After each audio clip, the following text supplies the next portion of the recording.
Tonight we're continuing with the Srimad Bhagavatam. This is our 7 days of Bhagavatam. And we're continuing now in the chapter entitled Pandavas Retire Timely. We read in previous days how Dhritarashtra left his body compared to how Arjuna left his body. This is the prelude to the Pandavas leading their body. And actually, we covered that, but we came to the chapter how Maharaj Parikshit received the age of Kali, and then how he's going to also leave his body. So, there's an important question that's asked at this part of the Bhagavatam. First of all, last night we covered the problems in Kali Yuga. And Prabhupada describes Kali Yuga as the advancement of foolishness. There is an encounter between the personality of Dharma in the form of a bull who had 3 of his legs cut off or broken, and the personality of the earth, Bhumi Devi, in the form of a cow, who was feeling great anxiety, and she had tears in her eyes. So Dharma approaches Mother Earth and asks her, why is she so much in anxiety? And then he asks her certain questions, and to try and find out what her cause of anxiety is. And at that point,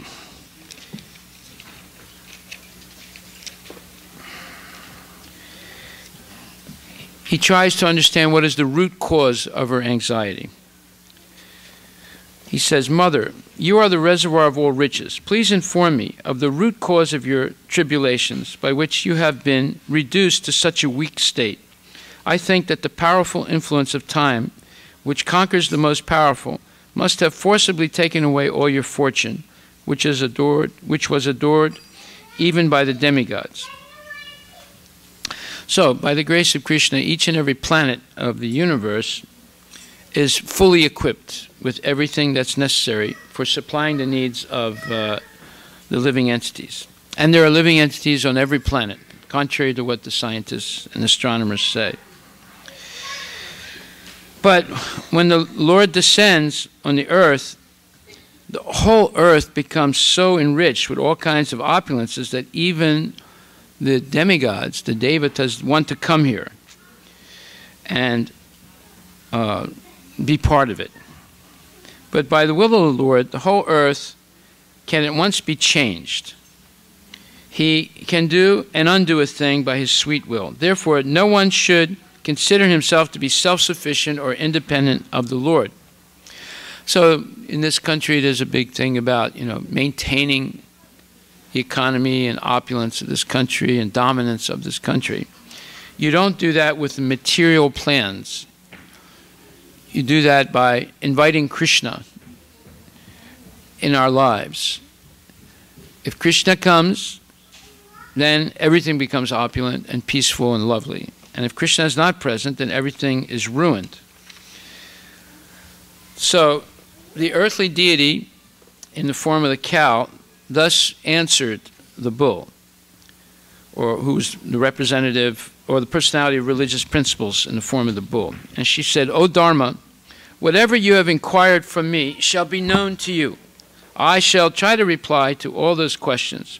Once you too were maintained by your 4 legs, and you increased happiness all over the universe by the mercy of the Lord. So she's taking note that 3 of his legs have been broken. So the 4 legs of Dharma are mercy, cleanliness, truthfulness, and austerity. So in this age, 3 of those legs are broken, and that is mercy, cleanliness, and austerity. There is a little bit of truthfulness left in this age. Just like if you go up to a drunk and you say, "Sir, you have any suggestions for me?" "Yes, sonny, don't drink. It's bad for you." Now, he's a drunk. He's drinking. He can't take his own advice, but sometimes he can give good advice, you see. So there's a little bit of truthfulness left, but not much in this age, because this is the age of hypocrisy and quarrel. Most people are lying, and they're arguing that they're not lying. That's symptomatic, especially of the politicians. So the principles of religion are given by Krishna himself. Dharmam Hishakshat Bhagavat Pranitam. He delivers the principles of religion. And the executor or executor of the laws of nature established by Krishna is Dharmaraj or Yamaraj. And it functions fully in the Satya Yuga, partially in the Treta Yuga, less in the Dwapara Yuga, and much less in Kali Yuga. So in Kali Yuga, hardly 1/4 of the population follows the principles of religion. Like, for example, in India you have 1 billion people. Of them, 800,000 maybe are so-called Hindus. Of the Hindus, only 25% at the most are real vegetarians. Another 25–30% don't eat meat in their house, but when they go out to McDonald's, Kentucky Fried Chicken, and so on, they eat meat. Or to the hotels, they eat meat. Or to Muslim friends of theirs, just like I know one Ismaili friend of mine, and he was telling me how they have shairi. Shairi is a type of Urdu poetry, mixed Urdu-Hindu poetry in their house once a month. And he invites all his Hindu friends to come, and of course his Ismaili friends, his Muslim friends. And he said, and his wife is a wonderful cook. He says she makes the best kebabs in the world. And the Hindus come to eat her kebabs. You see? So what they don't do in their house, they'll do outside the house. Many of the Hindus.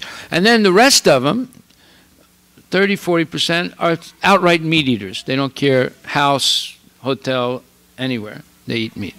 So out of 800,000 so-called Hindus, hardly 25% are following some aspect of the Dharma, some essential aspect of the Hindu Dharma or Sanatana Dharma. So that's why it says in Kali Yuga, only hardly 1/4 of the population follows the principles of religion, whether they're Hindus or Muslims or Christians or whatever. The rest, the other 3/4, are outright atheistic and hedonistic. So, and gradually that 25% is diminishing also in this age as time goes on, until there's total devastation. So happiness in the world depends proportionately on the maintenance of the religious principles, individually or collectively. And the best part, Prabhupada says, the best part of valor is to maintain the principles of Sanatana Dharma despite all kinds of odds. Thus, one can be happy during the span of life and ultimately return to God. So, as we read yesterday, Krishna's plan is that we all come back to him, but he knows why we came to this world. So therefore, he explains in the 3rd chapter and 6th verse of Bhagavad Gita, he says that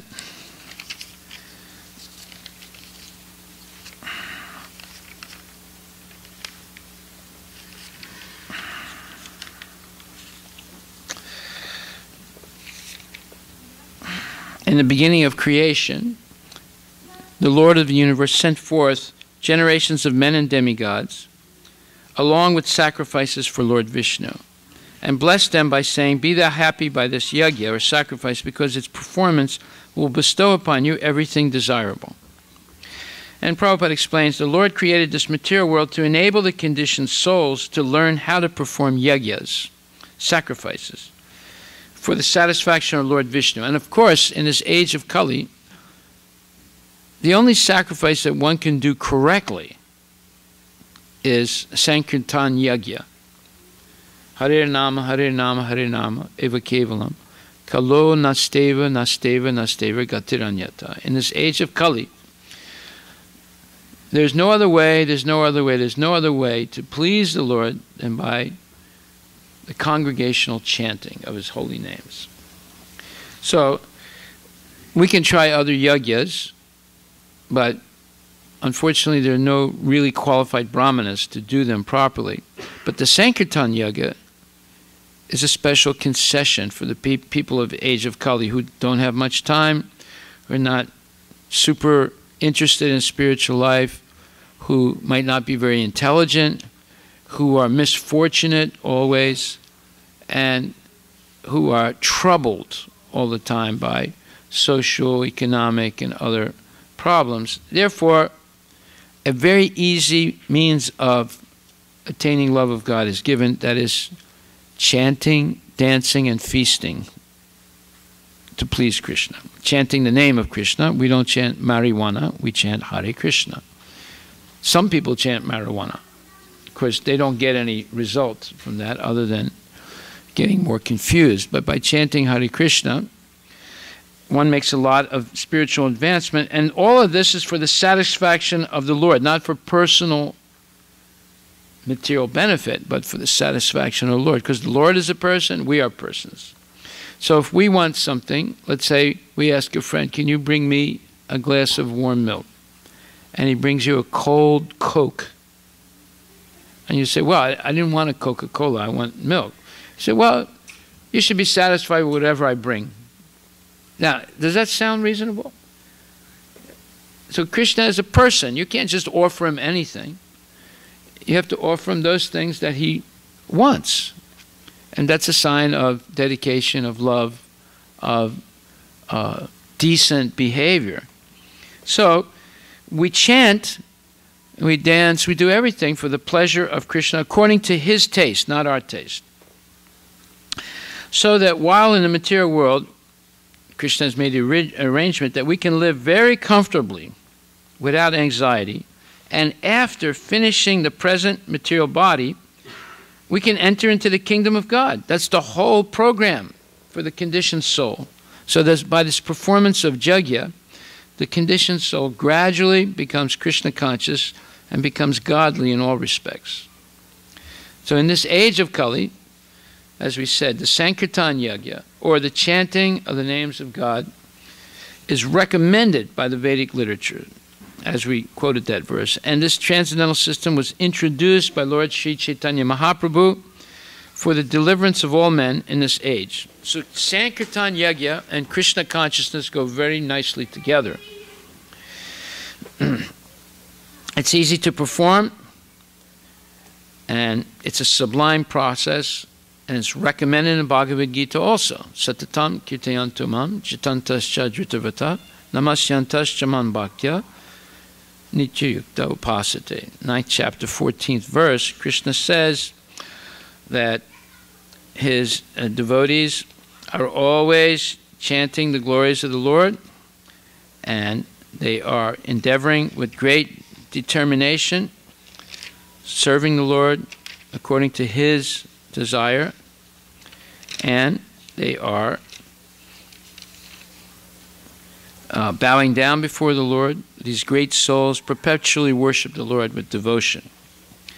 On the other hand, there are other people that don't follow the rules, make up their own rules, and what happens to them? What Krishna explains, Mogasya moga karmano, moga jnana vichetasaha, Rakshasim asarim chaiva, pakritim mohitim shrita. 9th chapter, 12th verse, Krishna says, those who are thus bewildered. Bewildered by what?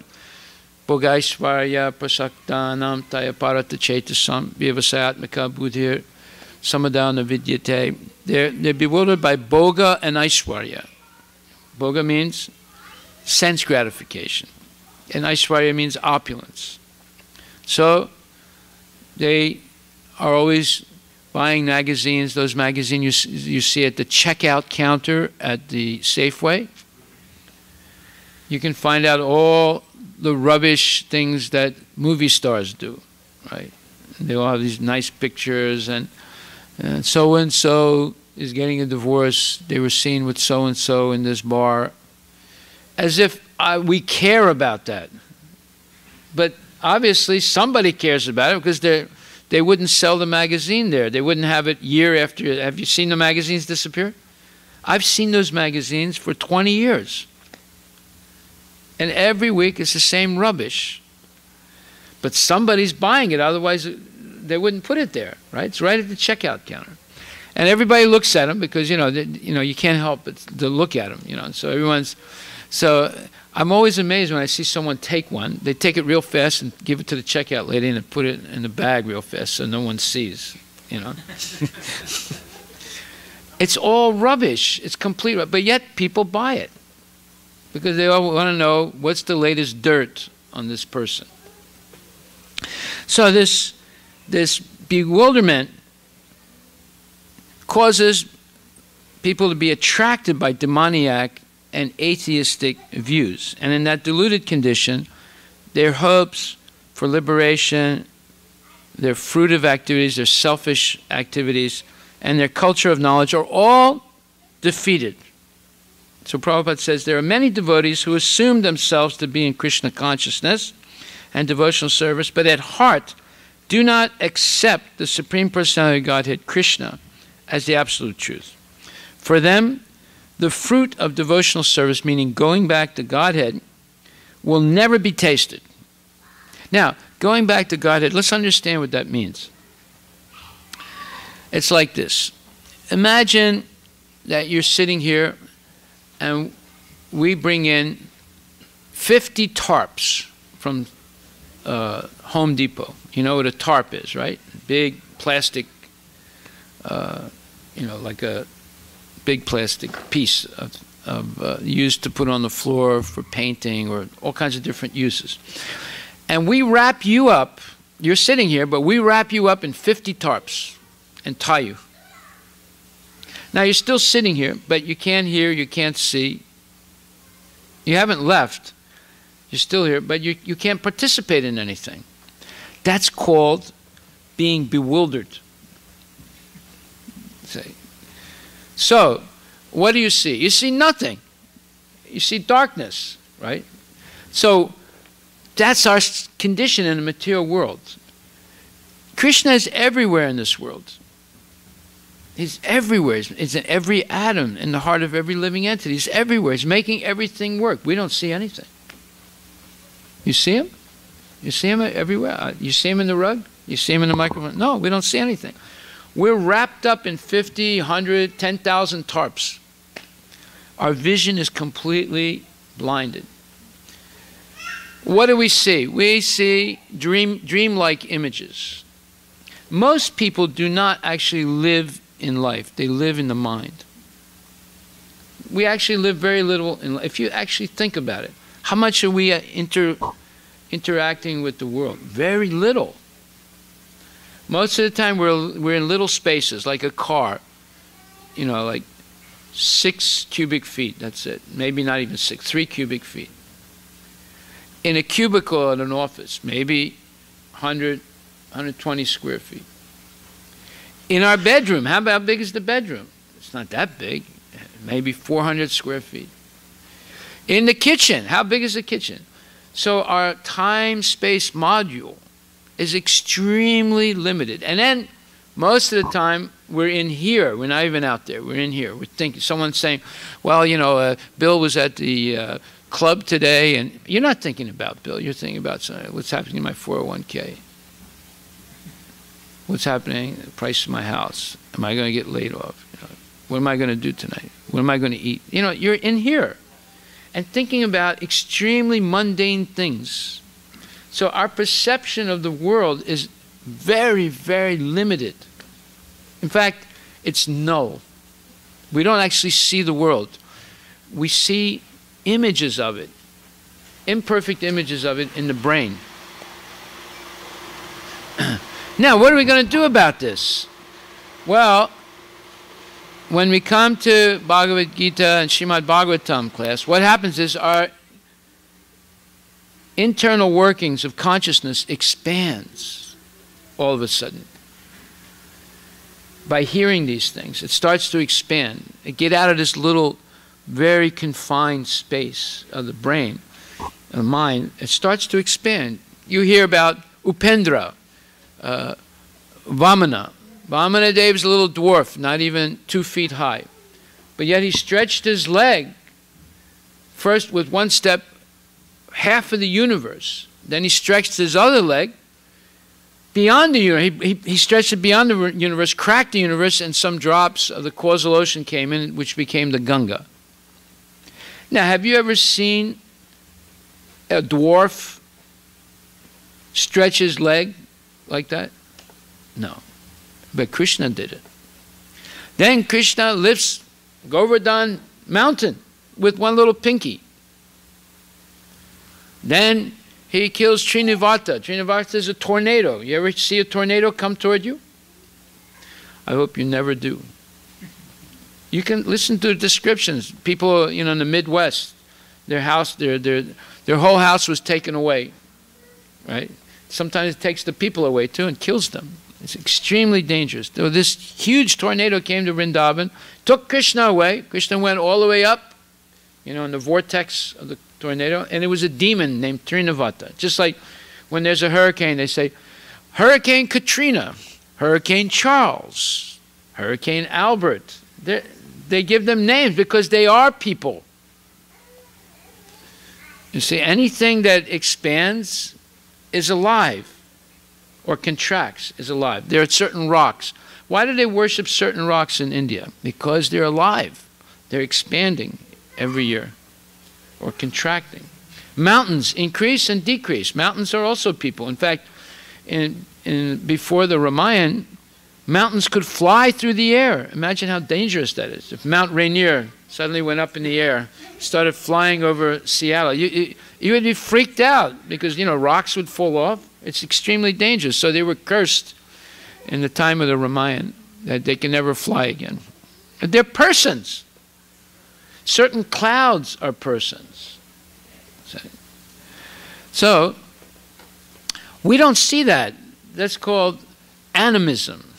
The American Indians have that belief that things are alive. They're persons. You know, the spirit of the whale. Yes, Aryan. I read that Indra was cutting off the mountain's wings with a thunder. Yes, exactly. Indra was cutting off the wings of the mountains with his vajra. See? Of course, you know, if you speak like this, people go, oh, that's mythology. Yeah. Of course, we all come from monkeys. That's not a mythology, right? That's the truth, right? But there used to be mountains that fly through the air. That's all mythology. No, we don't believe that. Right? Anyway, we see the problem. Our problem is we don't see. That's the whole problem. Just like one time a blind man was asked to come, and they said, oh, do you see the ocean? He said, yeah, I think I see the ocean. How's the blind man going to see the ocean? He can't see the ocean. But he said, I think I can see it. So that's our problem. We don't see anything, but we think we see something. Whatever we see is a very, very shallow shadow reflection of reality. It's not even a shadow of reality. It's a shadow reflection of reality. Okay, so therefore, it says, for the persons who are pretending to be Krishna conscious, the fruit of devotional service, going back to Godhead, will never be tasted. So going back to Godhead happens right now. When our vision becomes clear, when we become purified of lust, anger, greed, when we stop working selfishly for our own pleasure, but work for the pleasure of Krishna, all of a sudden reality begins to appear in front of our eyes. We see the presence of Krishna everywhere. Then we say, oh my God, I missed this. For 60 years I didn't see this. Now, thank God, I'm chanting Hare Krishna. I'm beginning to see. This is the real reality. Krishna is everywhere. There's no way of being somewhere where Krishna is not. And because of that, I feel Krishna conscious wherever I am. Okay, so in this Kali Yuga, the Lord establishes the principles of a religion. And what are those? In the first canto, chapter 16, text number 30, the Lord says, truthfulness, cleanliness, intolerance of another's unhappiness, the power to control anger, self-satisfaction, straightforwardness, steadiness of mind, control of the sense organs, responsibility, equality, tolerance, equanimity, faithfulness, knowledge, absence of sense enjoyment, leadership, chivalry, influence, the power to make everything possible, the discharge of proper duty, complete independence, dexterity, fullness of all beauty, serenity, kind-heartedness, ingenuity, gentility, magnanimity, determination, perfection in all knowledge, proper execution, possession of all objects of enjoyment, joyfulness, immovability, fidelity, fame, worship, pridelessness, being as the personality of Godhead, being in the same mood as the personality of Godhead, eternity, and many other transcendental qualities which are eternally present and never to be separated from Krishna. That personality of Godhead, the reservoir of all goodness and beauty, Lord Shri Krishna has now closed his transcendental pastimes on the face of the earth. In his absence, the age of Kali has spread its influence everywhere. So I am sorry to see this condition of existence. So Krishna has all these qualities and more, and devotees also develop many of these qualities. So when Krishna left, it was as if the world was devastated. But Krishna has not left. There's a difference between his physical presence and his instructions. His physical presence might have left, but he left his instructions. And if we follow his instructions, we are with Krishna right now. We're seeing and hearing Krishna right now by hearing this Bhagavad Gita and Srimad Bhagavatam. And therefore, we have to develop this process of hearing and chanting. Then the Lord has not left. He's with us. Yes? If we read the scriptures like Srimad Bhagavatam and Bhagavad Gita, we're still with Krishna. I guess we can't see him, his physical body. We just get, but we're still with him. But you are seeing his physical bodies right there. Do you see that? That's none different than Krishna. And you're hearing his words and the words about him by great devotees. And by engaging in the service, you prove that you're seeing him, right? Because you're offering the service and Krishna is accepting it. He's standing here smiling at you. He's saying, continue, I'm very happy with you, right? And you're chanting Hare Krishna, which is a prayer to Krishna. Please, Krishna, always engage me in your service. That's the meaning of Hare Krishna mantra. So you keep saying that, the Lord will engage you, right? So you're with him. He's with you. Just like Prahlad Maharaj. He was seeing Krishna all the time. His father couldn't see Krishna. He was seeing Krishna all the time. And he was always thinking about Krishna, chanting Krishna's name, talking about Krishna to his friends, offering food first to Krishna. So when his father, when the demon Hiranyakashipu was going to kill him, he just depended on Krishna, and Krishna saved him every time. And finally the father thought, oh, I can't kill my son. Maybe I can kill Krishna. So he asked his son, where's Krishna? Is he here? Is he there? And Prahlad said, well, he's in your heart. He's everywhere. He said, where? Where everywhere? Show me. Is he in this column here? He had like 1,000 columns in his palace. And all of a sudden, Prahlad saw Krishna behind the column. He said, yes, he's in there. He said, oh, he's here, huh? Okay. So he takes his sword and he smashes the column and breaks it, and out comes Nrsingadev. Haribol. So wherever the devotee is, and the devotee is chanting the names of the Lord and remembering the Lord, Krishna is there also. So he's not there when you're watching Mickey Mouse, Daffy Duck, Dumbo, Goofy, huh? Tom and Jerry. He's not there. But when you're watching Little Krishna, he's there. When you're chanting Hare Krishna, he's there. If you're chanting la la la la la la la, he's not there. Right? But if you chant Hare Krishna, he's there. You understand? Because Krishna is not different than his name. Coca-Cola is different than Coca-Cola. One man told me, what's the difference? Hare Krishna, Coca-Cola. It's the chanting and the breathing. Coca-Cola, Coca-Cola. Can you chant Coca-Cola all day long? No, I can't either. I can't even chant it 2 times. I get sick. Right? By the way, I don't even like Coca-Cola, so why should I chant Coca-Cola? But I like Krishna. I can chant Hare Krishna all day long. I don't get tired. Because the name Krishna and Krishna are non-different. But the name Coca-Cola and substance Coca-Cola, they're different. You don't taste Coca-Cola when you say Coca-Cola, Coca-Cola, Coca-Cola, Coca-Cola. You see? Okay, so Lakshmi, the goddess of fortune, whose glance of grace and mercy was sought by demigods like Brahma, and for whom they surrendered many a day unto the personality of Godhead, gave up her own abode in the forest of lotus flowers and engaged herself in the service of the lotus feet of the Lord.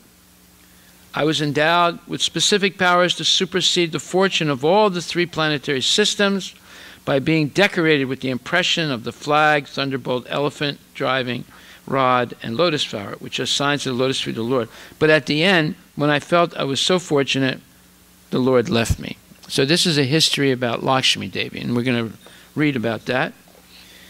So the beauty and opulence of the world can be enhanced by the grace of the Lord and not by any man-made planning.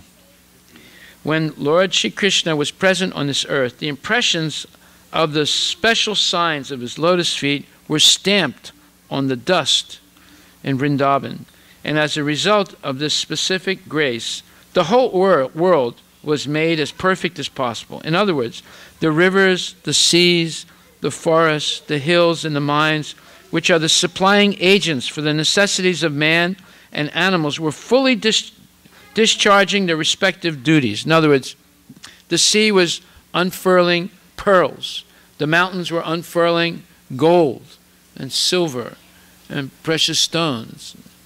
And the rivers were flooding the land and fertilizing everything. And the land was producing trees full of fruits, nectarian fruits, and all kinds of grains. And it was just, and the cows were happy. They were fertilizing the fields with their milk. They had so much milk. They had plenty for the human beings. They had plenty for their kids. And they had enough to fertilize the fields with their milk. Everything was opulent because the Lord was present. Therefore, the riches of the world surpassed all the riches of all other planets in the 3 planetary systems of the universe. In other words, this planet was more opulent than Indraloka, than Swarga, than Brahmaloka, because of the presence of Krishna. One should therefore ask that the grace of the Lord always be present on earth, so that we may be favored with the causeless mercy and be happy. By his causeless mercy and become happy, having all necessities of life. One may ask, how can we detain the Supreme Lord on the earth after his mission is fulfilled and he has left this earth for his own abode? The answer is that there is no need to detain the Lord. The Lord, being omnipresent, can be present with us if we want him. If we want him at all. By his omnipresence, he can always be with us if we are attached to his devotional service by hearing, chanting, remembering, etc. This is the key. What do we want? Now, let's say I want to do nonsense, right? Now, for me to do nonsense, I have to have privacy. I can't have everybody watching me do nonsense, right? Just like Bill Clinton called up Jennifer Flowers. And he said, look, I'll put on my hoodie and I'll come up and see you. You know what a hoodie is, right? And she said, no, Bill, I don't want to see you. So Jennifer Flowers was a woman that Bill had a relationship with when he was governor of Alabama. And then she went public with it when he was president, you know. And he had forced himself on her due to his position as the governor. So anyway, not much came. Many women came forward and they said, Bill did this, Bill did that. No one took it very seriously. After all is said and done, he calls her up again and says, I'll come and see you, I'll put my hoodie on. Now, why is he putting his hoodie on? He doesn't want anyone to see him. Right? He's president of the United States, but even he has to go incognito to do nonsense. Now, is it possible to go incognito? How is it possible if Krishna is everywhere present as Paramatma, Super Soul? It's only due to ignorance that we think we have the privacy to do nonsense. Just like a thief. If a policeman is standing next to the thief while he's trying to break into the bank, would he be comfortable? No, he wouldn't do it. Right? He has to be sure that no policemen are nearby, no guards are nearby. He's got to do it. You know, that's why most people do criminal things at night. Most people are sleeping at night. So, in order for us to do nonsense, we need privacy. But there is no privacy if you understand that Krishna is the witness to everything we do. So that knowledge that God is the witness of everything, that's the civilizing piece of the puzzle that's missing. See, everything depends on knowledge. Just like when something goes wrong with my car, I don't know what's wrong with it. You know, I open up the hood, I look in, all I know how to do is change the oil, and only the motor oil. I don't even know how to change the transmission oil. I always get mixed up. And then there's other oils too. There's not just transmission oil and motor oil. There are other oils also involved in the car. So I just look at it. It looks like spaghetti to me, you know. But then the mechanic comes. He looks around. He says, "Oh, I think it's a carburetor. It'll cost you $3,000." I don't know, you know. So I can change it for you in the next hour if you want. You know, okay, go ahead and change it. What am I going to do? Right. So that's our problem. We don't know. But when we know, then we can make an enlightened choice. Should I do nonsense or should I not? Knowing very well that Krishna is watching everything I'm doing. So that knowledge can lead us to become civilized or completely a rascal. So all the atheists, why do they deny the existence of God? So they can do nonsense all the time, you see. When the cat's away, the mice will play. They can't drink, smoke, eat meat, philander, cheat, lie, you know, thinking that everything they do, they're going to be held responsible. They can't do it. It doesn't make sense. So you make up a philosophy that's false, but it empowers one to be a nonsense. So that's what's happening today. People are being empowered to be nonsense by all these false philosophies that are being bandied around. So there is nothing in the world with which the Lord is disconnected. The only thing we must learn is to excavate the source of connection and thus be linked with Him by offenseless service. Yeah, you excavate, you dig, and you clear away the debris, and all of a sudden you see the archaeological find. Right? The archaeological find, Krishna's in the heart, but there's a lot of debris. We got to excavate. We don't have to look outside. We have to look inside. See, people are just like one time a man lost his keys, and he was looking for them around 12 o'clock at night under a street lamp. So someone walked by. I said, "Sir, did you lose something?" He said, "Yeah." So what'd you lose? "I lost the keys in my car." I said, "Really? You lost them here?" I said, "No." "No. How come you're looking here?" "Well, there's some light here." So where'd you lose them? "I lost them over there in that field, but there's no light there, so I'm looking for it here." Now, do you think he's going to find his keys? No. He'll never find his keys, right? So why is he looking there? Because he's nonsense. The correct answer. See, how old are you? Only 9 years old, and he gave the correct answer. Because the guy is nonsense. You say, he has understood. So, people are looking outside in Disneyland, in the casino, in well, anyway, all the different places, and they're not finding what they're looking for. Because they're actually looking for Krishna, and he's in the heart. You say, they're never going to find him out there. They have to look inside. And actually, Krishna is the best friend of the living entity. It's only because of him that we can do things. Like he gave us this machine called the body. It's a highly technical machine. Very highly evolved machine. Just for my finger to go like this. You don't realize how technical it is to make it go like that. I mean, the Japanese now are making robots. You know, how are you today? I'm all right. How are you? You know, I mean, they can't make it exactly perfect yet, right? Then the robot goes like that. You know, it's not exactly, you know, like a movement. Like, you know, human beings have these movements, like, right? Like that. You know, the robot can't exactly do that. And that robot costs $25,000 if you want one. If you're lonely, you know. They have male and female robots now, you know, if you're lonely, you know. So, they can't make it exactly right. I mean, they're just trying to imitate what's already there, right? Just like Christopher Columbus discovered America. Did he discover America? It was already there. What is this, discover America? It was there. There were people there. They had discovered it way before him, right? People say he discovered America because they're so stupid.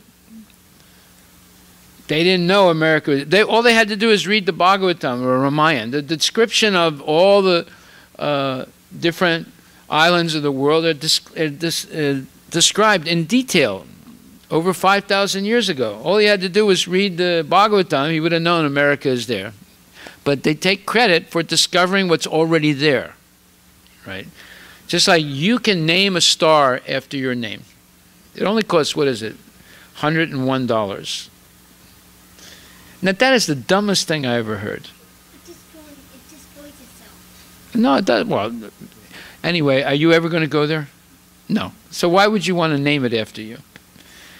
And you can't even see it. You're going to say, oh, there's my star up there. Well, how you can't even see it, right? Huh? You don't earn anything if you get a star. No, you help other people earn something when you buy the name of the star. You know. So you see, people have become, that's why Prabhupada calls it the advancement of foolishness, this modern society. People are advancing in foolishness. They become more and more foolish because they're avoiding the central point of life, and that is our relationship with God. We can be connected with Krishna by the transcendental sound representation of the Lord. The holy name of the Lord and the Lord himself are identical, and one who chants the holy name of the Lord in an offenseless manner can at once realize that the Lord is present before him. Even by the vibration of radio sound, we can partially realize sound relativity. And by resounding the sound of transcendence, we can verily feel the presence of the Lord. So people, you know, when the radio became very popular, people were sitting in front of the radio, just like they're sitting in front of the television now, or the video, or the computer. Before, they would sit in front of the radio, and then the president would talk. President Roosevelt would talk. It was the fireside chat. No, 60 million people would be sitting in front of the radio listening to Roosevelt. Good evening, my dear fellow Americans. This is Franklin Delano Roosevelt, and I'm going to speak to you tonight about the war against the war in Europe. People will be glued there listening to him. It's like he's sitting next to them. You know, that radio was like the sacred box. You know, they must have had that in India also. You know, sitting next to the radio. Well, now it's the television. You know, they sit next to them, glued to the television or the computer. Or the cell phone, right? Okay. I knew a devotee. He was a nice man, he wasn't initiated, but his name was Carlos in Berkeley. He always had his what do you call it?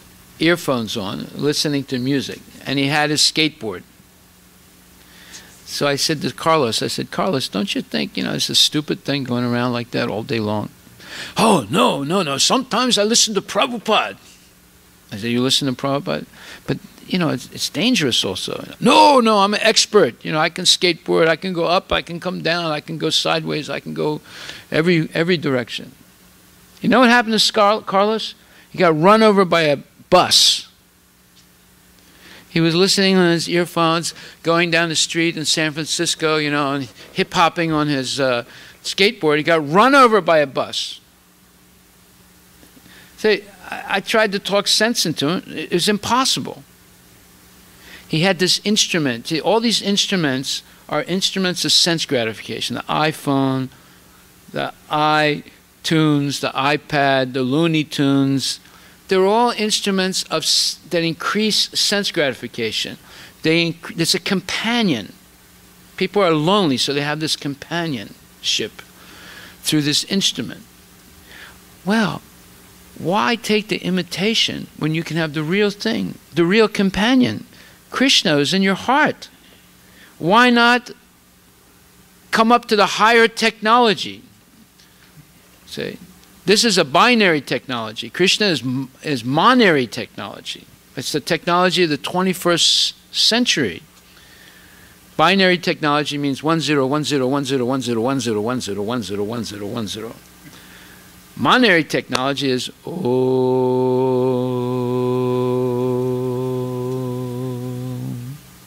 Purnamada Purnamidam Purnat Purnamudachyate Purnasya Purnamadaya Purnam Eva Vasishyate. Om. You can connect to Krishna. This network of the Krishna network is nothing compared to Google or Amazon, any of those networks. They're like child's play compared to the Krishna network. Now we have an example of it. Sanjaya in the Bhagavad Gita. He's sitting in Delhi telling Dhritarashtra what's happening in Kurukshetra, which is a couple hundred miles away, in real time. He said, now Dhritarashtra, Krishna said this. Now he asked this question. Now this is the answer to Krishna's question. And the Kurus just blew their conch shells, and then they got blown away when Krishna blew his conch shell. So in real time, he's telling him what's happening hundreds of miles away. Why? Because he is Trikalagya. He can see past, present, and future. Now, imagine how powerful that network is. Google hasn't even come close to that. You see? So why shouldn't we connect to that network? Why all this imitation nonsense, which is filled with so much useless chatter? Oh, how are you today? Twitter. Oh, I'm doing okay. What'd you eat today? Oh, I ate a sandwich. Oh, how was the sandwich? Oh, it was nice, And what did you do today? Oh, I ate some soup. Oh, how was the soup? Oh, soup was nice. And what are you going to do now? Well, I don't know. I think I'll just go and tweet in a little bit. Oh, I love to tweet too. People keep records of that. How would you characterize that? Dumb. That's it. This kid, you are very, very good. Why do you need to know what other people are doing? It's just doing something. Exactly. Why do you need to know what other people? Why do you want to know? I just went to the bathroom. I just came back from the bathroom. Now I'm going to go to the gym. Then I'm going to come back from the gym. And now I saw this movie. And then I saw, who cares? Who cares about that, right? It's better to hear about this. Better hear about Lakshmi Devi and what she's doing. Better hear about the discussion between Shiva and Parvati. I mean, that is worth listening to. All these tweets are twats. They're full of nonsense, right? But no, this instrument that we have, the iPad, iPhone, the Samsung, it just increases a waste of time. Okay, so now if we have a resounding sound of transcendence, we can verily feel the presence of the Lord in this age when everything is polluted by the contamination of Kali, the personality of this age of hypocrisy and quarrel. It is instructed in the scriptures and preached by Lord Sri Chaitanya Mahaprabhu that by chanting the holy name of the Lord, we can at once be free from the contamination of material life and gradually rise to the status of transcendence and go back to Godhead. The offenseless chanter of the holy name of the Lord is as auspicious as the Lord himself, and the movement of pure devotees of the Lord all over the world can at once change the troublesome face of the world. Only by the propagation of the chanting of the holy name of the Lord can we become immune from all the effects of the age of Kali. Okay, so, O personality of religion, the cow, Mother Earth is speaking. I was greatly overburdened by the undue military phalanges arranged by atheistic kings, and I was relieved by the grace of the personality of Godhead. Similarly, you were also in a distressed condition, weakened in your standing strength, and thus he also incarnated by his internal energy in the family of the Yadus to relieve you. So, Bhumi, Mother Earth is saying, I was overburdened by all these atheistic kings and their armies and the war and the pestilence and the famine and the suffering of people. And you were also being beaten by a very low-class person, the personality of Kali, broke your 3 legs. But the Lord incarnated to save us. So, materialistic people want to enjoy a life of sense gratification, even at the cost of others' happiness. Just like you see this, people go to a casino to win. So they're playing the crap table. You see how they call it crap table. They're playing craps. That's the colloquial term for dice, right? But it is crap, right? So some people go like this, Hare Krishna, like that. They even use the name of Krishna to try and win at the crap table, right? Now see, that makes sense. Why would Krishna want to help you in an endeavor in which you're not serving him? Exactly right. He's not going to help you. So, when they lose, they physically see the croupier or the guy working for the casino goes like this with your chips. You know, each one of your chips is worth money. And they go like this, and they take it on their side. And you actually see, what a foolish thing I did. It took me so long to make that money, and I thought I was going to win, and I lost, and now all my money is with him. You see it, right? Sometimes people commit suicide after that, or they go crazy, say, give me my money back, you know, and then they call the police and have the guy escorted out, you know. So, but people don't see that the same thing is happening on the stock market. They're betting that a stock will go up, and then it goes down. So when one person loses on the stock market, somebody else wins, just like in the casino. It's the same thing. People think that, no, it's different. It's not. It's gambling. Now, what happens? All these things inflame the mind. The mind becomes bewildered by it. Losing, being hopeful, and then hope being smashed. So 4 things are very prominent in this age of Kali. The 4 legs of religion were established by the 4 principles of spiritual life, and that is austerity, cleanliness, mercy, and truthfulness. So, therefore, the deluding energy or the material nature can act upon the living beings proportionately in terms of the living beings falling prey to the deluding attraction of Maya.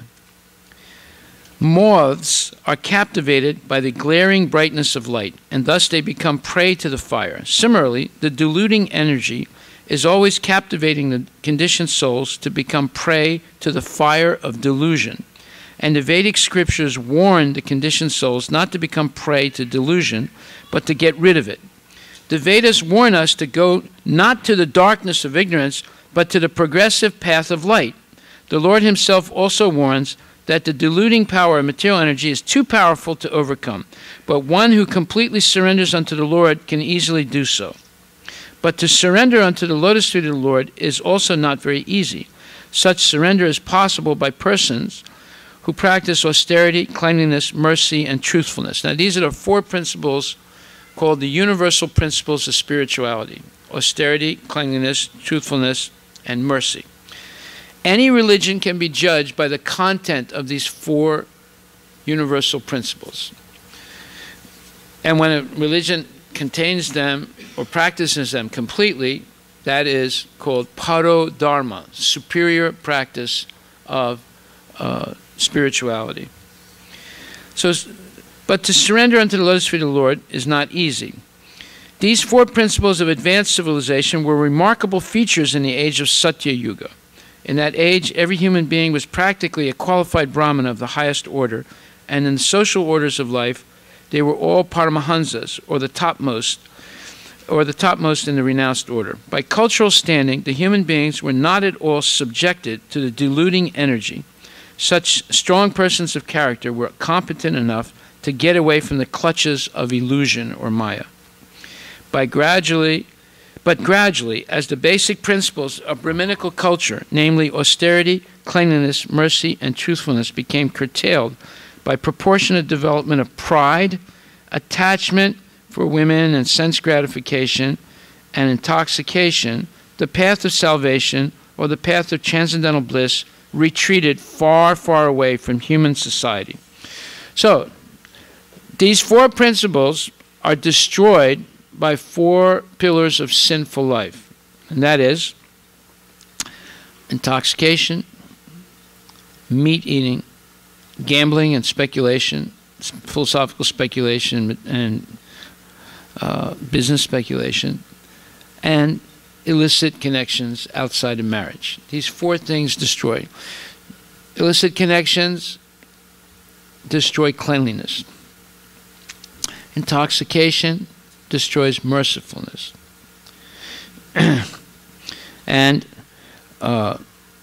the pride, which is related to loss of mercifulness, is destroyed. Pride, like for example, when a person catches an animal, kills it, and cooks it and eats it, the pride that is entailed or comes from that of subjugating a living being to your own gratification, that destroys the ability of mercifulness. And then, of course, the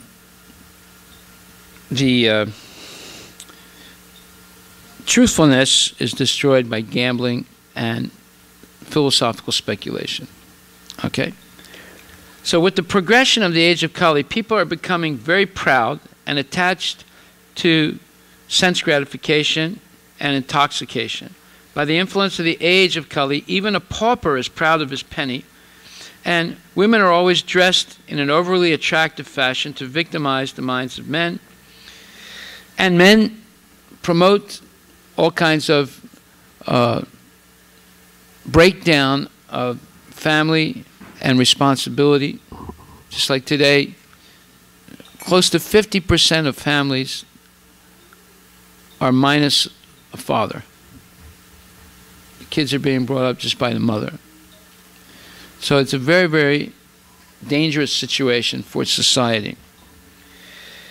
By the influence of the age of Kali, all these habits, such as drinking, wine, smoking, and chewing tobacco, all these things, or so-called advancement of civilization, are the root causes of all irreligiousness. And therefore, it is not possible to check the corruption, bribery, and nepotism. Man cannot check all these evils simply by statutory acts and police vigilance. But he can cure the disease of the mind by the proper medicine, namely advocating the principles of Brahminical culture or the principles of austerity, cleanliness, mercy, and truthfulness. Well, that's what we're doing here. We have our do's and don'ts to be, let's say, a member in good standing of the temple. We begin with the don'ts. No meat eating, fish or eggs, chicken, pigs, dogs, cats, rabbits, snails, snakes, anything that crawls. No illicit connections outside of marriage. No intoxication, including coffee and tea. And no garlic and onion. Sometimes people, they eat a lot of garlic, they like to say, hi. That hi is enough to kill a person. They think it's normal, but it's not normal. That wind of garlic-infused, laced air is enough to kill a person, right? And their hair smells like garlic. People that smoke, their hair, their clothes, their fingernails, everything smells like smoke. So, and then no gambling and so forth. And then what do we do? Would we die or something because none of these things? No. They're replaced with higher order things, things that are much more pleasurable, like chanting and dancing, Hare Krishna. What do people do when they get together and have a good time? They sing, they dance, they eat good food, they have nice conversations, right? They dress nicely, they smell nice, right? We do not discriminate in this temple except according to smell. If someone comes in the temple and smells bad, we'll ask them to leave. Otherwise, we don't discriminate. So there are a lot of things that are required to be elevated to the level of a civilized person.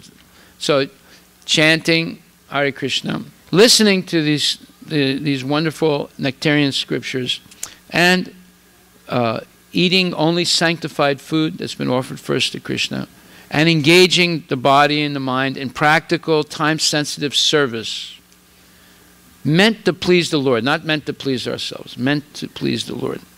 So, by these do's and don'ts, one becomes very peaceful. Their carbon imprint is diminished. Their misery imprint is diminished. They cause less misery to other living entities, and therefore less misery for themselves. Then when the mind and the body becomes peaceful, one can begin to think clearly about what is my relationship with God. If you have a lot of enemies, if you're making enemies, if you have a lot of material desires, if you're working day and night. I talked to one man the other day. I said, sir, why don't you come to the temple? Oh, no, I don't have any time. I said, why not? I have to work really hard all day long. I said, well, you don't have any free time? Oh, no. Then I have to go home. I have to clean the house, and I got to cook. I got to keep my daughter busy, you know. She's a very active person. I said, well, why don't you bring your daughter to the... Oh, no, I can't, you know. He was like a nervous wreck.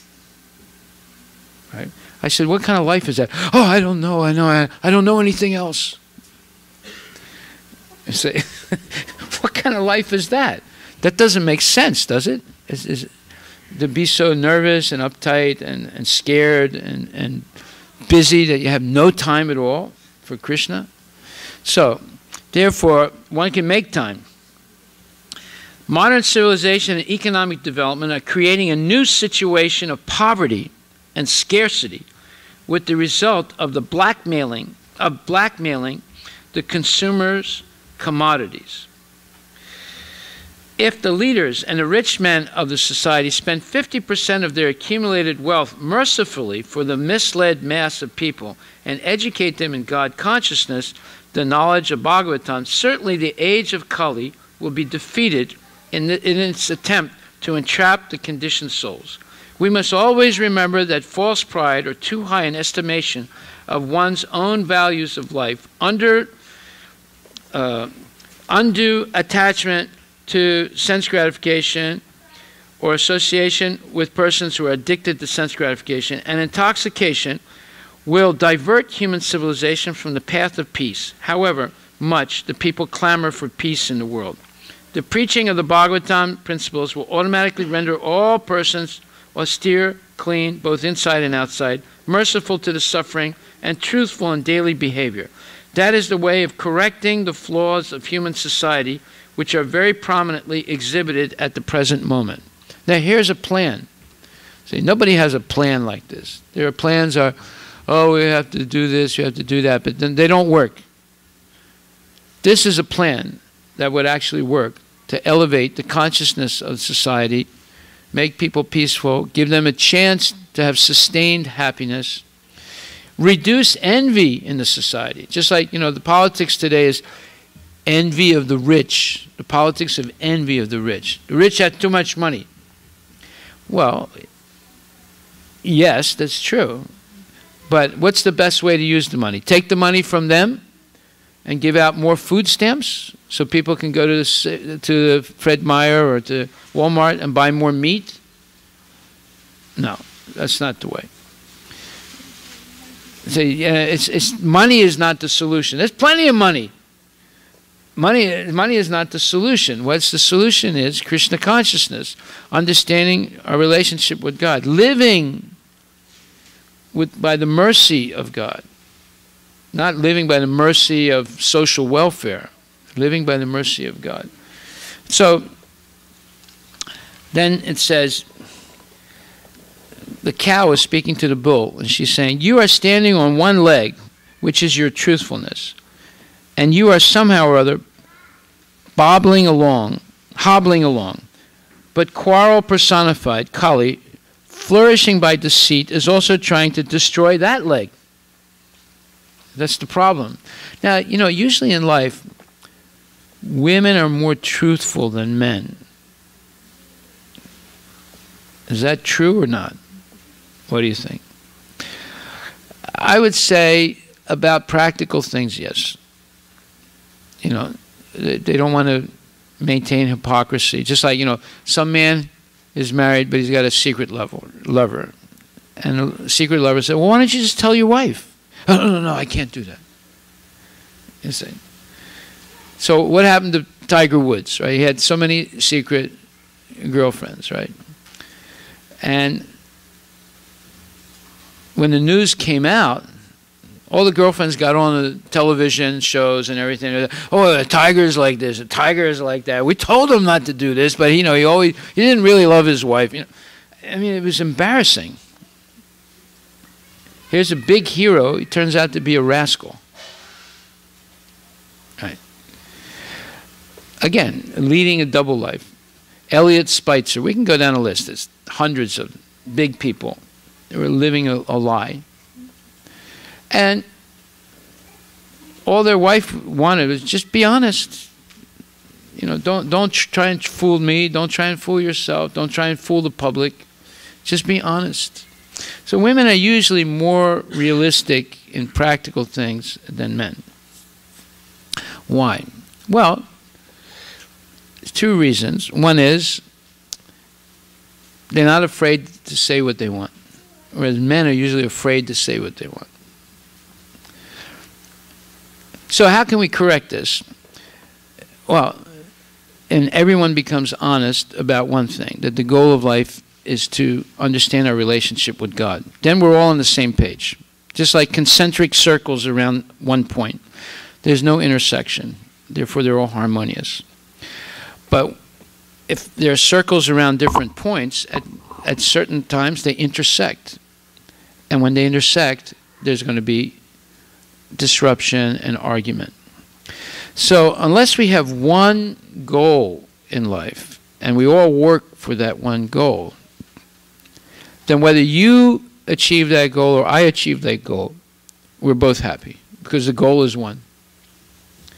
So the real goal of life is to understand our relationship with Krishna or God and work actively, proactively in that relationship to please the Lord. Now, whether I please the Lord or you please the Lord, we're both going to be happy. But if my goal in life is to buy a certain house, and your goal in life is to buy the same house, then we end up becoming enemies. We're both competing for the same thing for our own sense gratification. So whether it's Israel or Palestine, or Kashmir for Pakistan, or Kashmir for India, or Punjab for India, or Punjab for the Khalsa, or Manipur for the Manipuris, or Manipur for India. I mean, we can go around the world, right?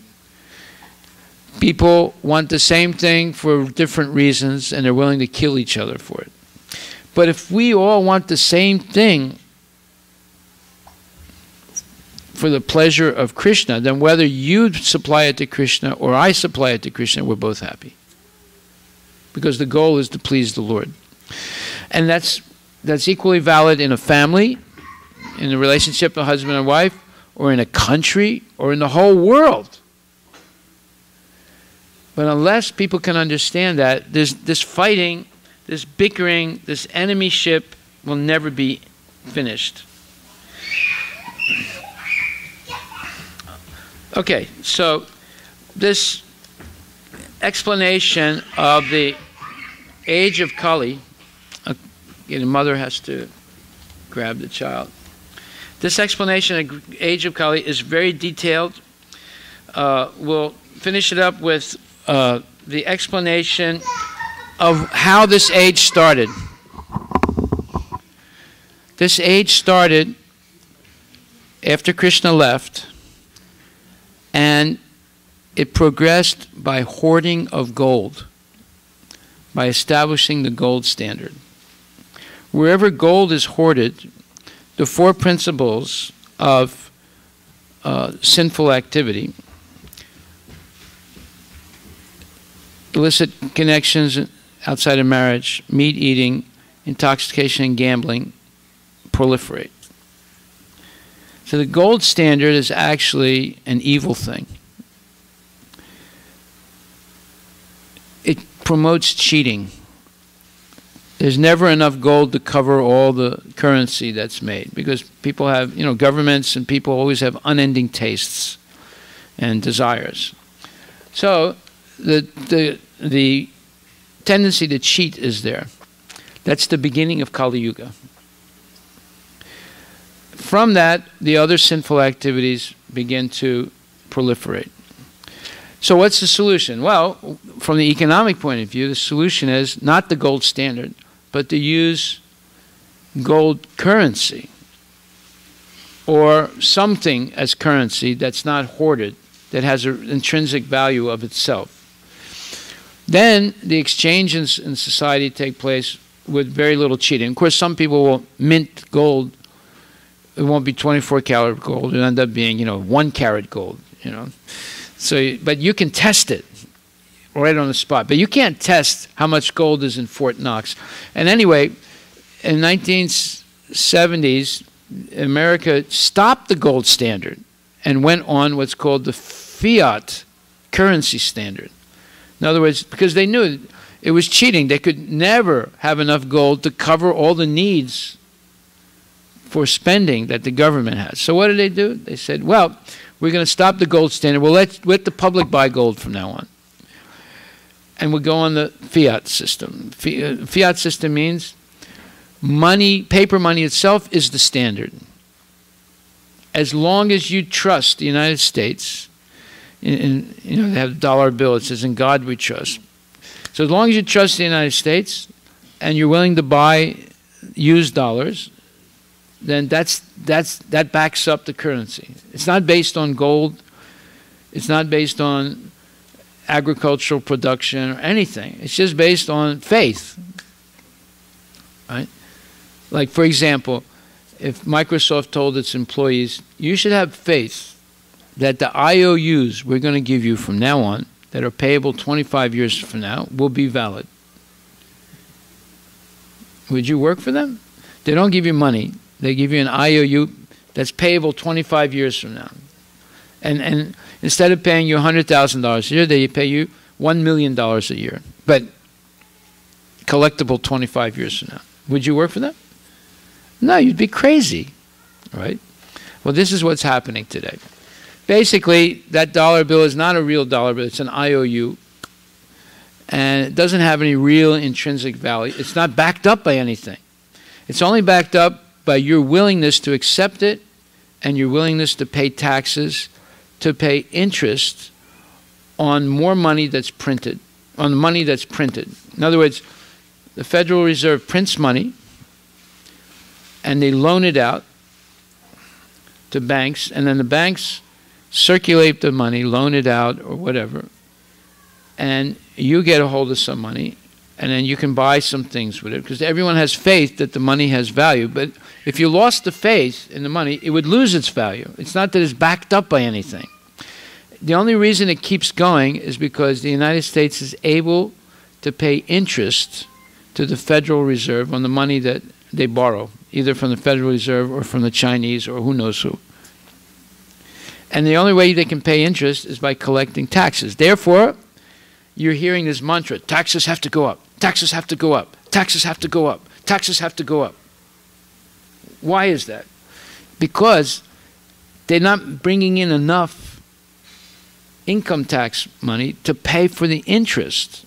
And every year they're borrowing $1 trillion or two or more money that's just going into the national debt.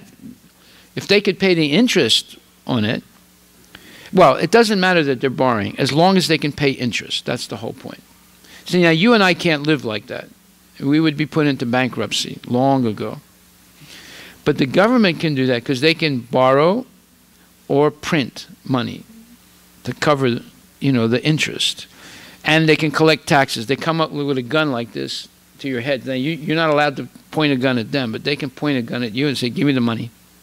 And you can't say anything. You have to, otherwise they can put you in bankruptcy, seize everything you have. So as long as the system continues like this, if nothing changes, at a certain point the United States will not be able to pay the interest. That's what happened to Greece. That's what happened to Portugal. That's what's happening to Italy. That's what's happening to France. Same thing can happen here. Because you cannot go on indefinitely borrowing money and then at a certain point not being able to pay the interest on the money. Okay.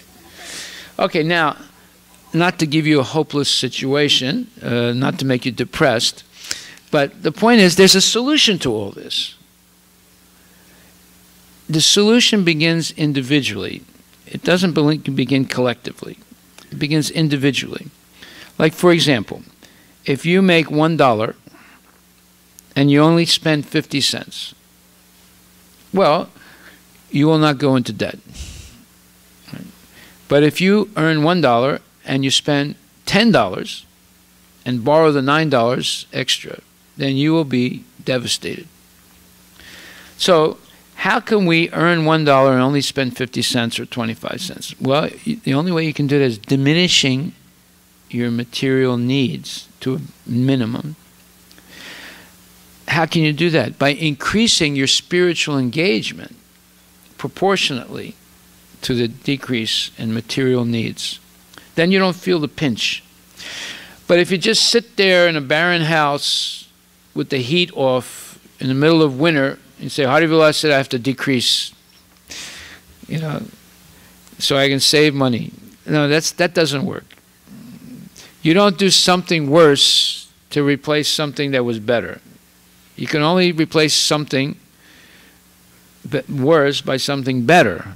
So the better thing is spiritual life.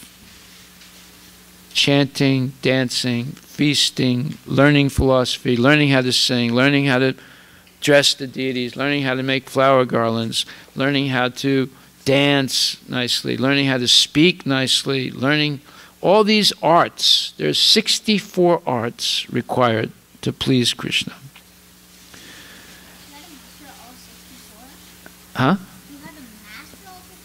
You don't have to master all 64. You wouldn't be able to master all of them, but you can partially master some of them, and that'll make you an exceptional person, because you need all those artistic qualities and culture and expertise to be able to please Krishna.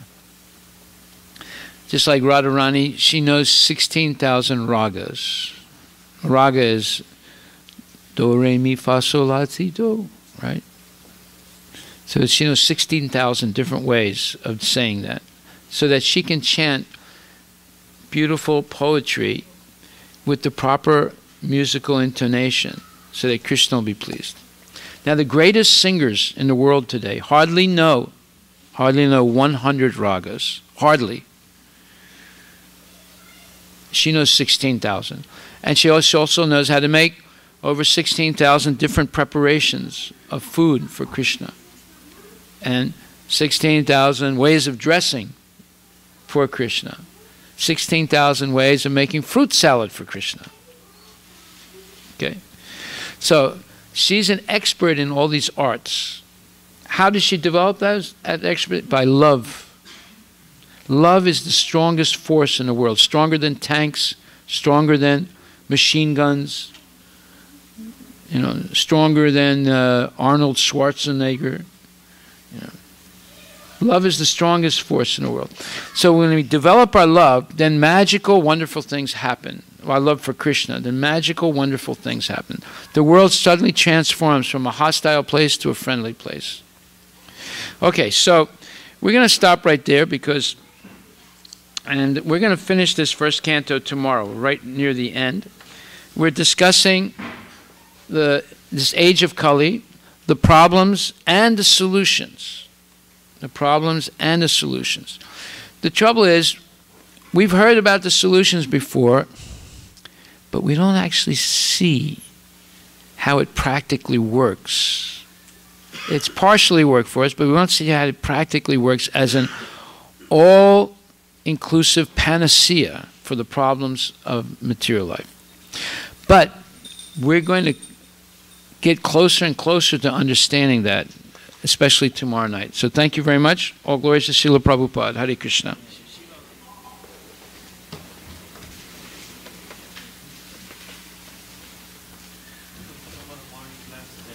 Oh yeah, I'm sorry. Tomorrow morning at 9 o'clock. Krishna is non-different than the Srimad Bhagavatam. It's the incarnation of the Lord in this age, along with His holy name. And Bhagavad Gita. So if we sit down and listen to this carefully, little by little, all doubts, all bewildering things in our life will be healed, and we become whole. And then we'll be able to proactively do things in our life for our own good and for the good of other people. All the problems of society can be solved with the knowledge that Krishna is giving. And this was actually meant for kings and leaders of society. But by assimilating this knowledge, you become a leader of society. It's for leaders of society, but then why aren't presidents? Okay, if it's for leaders of society, why aren't the presidents of countries reading it? Is that right? Because they are not interested. Now, next question. Why are they not interested? Because they should be interested, right? They're supposed to lead the society. And they are special people because they're leaders. Obviously, they have good karma from previous life. They're not interested like this. Let's say you have a friend, and he comes over to your house, and you have a really nice toy, like a remote control car, right? And you're playing with it. And then your friend says, "Can I play with it?" And you say, No, I haven't finished yet. So then 10 minutes later he says, "Well, can I play with it now?" He said, No, I haven't finished yet. And then 20 minutes later he says, "Can I play with it now?" He said, No, I haven't finished yet. Right? Now, at a certain point he's going to get really upset because he's seeing how much fun you're having, but you're not sharing it with him. And you don't want to share it with him because you're having a lot of fun. So that concept of material fun, it makes you blind. Blind to other people's feelings. You see? That attachment to that car makes you blind to another person's feelings. So this is what's happened. People become elected to offices like president or governor or whatever. Little by little, they become blind to other people's suffering. because they're so involved with their own enjoyment of power, wealth, prestige, fame, money. They become blind. Just like you became blind by being selfishly playing with the car and you ignored your friend. Because you were thinking that that car belongs to me. But actually, everything belongs to Krishna. If we use it to please Krishna, just like we're going to go downstairs now, right? When we go downstairs, we're going to have prasadam. One man came here a couple of days ago. He was a very wealthy man. And he said, "My God, there's 400 people here. You're going to feed them? Why are you going to spend so much money feeding all those people?" And we feed people every day for free. Why? Because this temple, money, whatever comes, it doesn't belong to us. It belongs to Krishna. Our position here is simply to distribute Krishna's mercy. But when a person is outside, they have their house, their car, their position is to get money for their own personal needs. But when we're in the temple, we're thinking about Krishna and distributing his mercy. Therefore, this man couldn't understand why we feed 400 people or 200 people every day for free. Because it's not simply food, it's Krishna's mercy, it's prasadam. You see? So when a person becomes attached to material things, they become blind. That's why the leaders of society are not here listening to this. They're not interested. They're interested in going to the moon. You think it's a good thing to go to the moon? All you get is rocks. All you get is rocks. Exactly. You know, the president should call you, Obama should call you to be his advisor. I mean, you would advise him much better than his advisors that he has now, you know. All you get is rocks, right? You spend $100 billion for 6 rocks. How much is each rock worth? Right? Nothing. Each rock is worth nothing. It's $16 billion, right?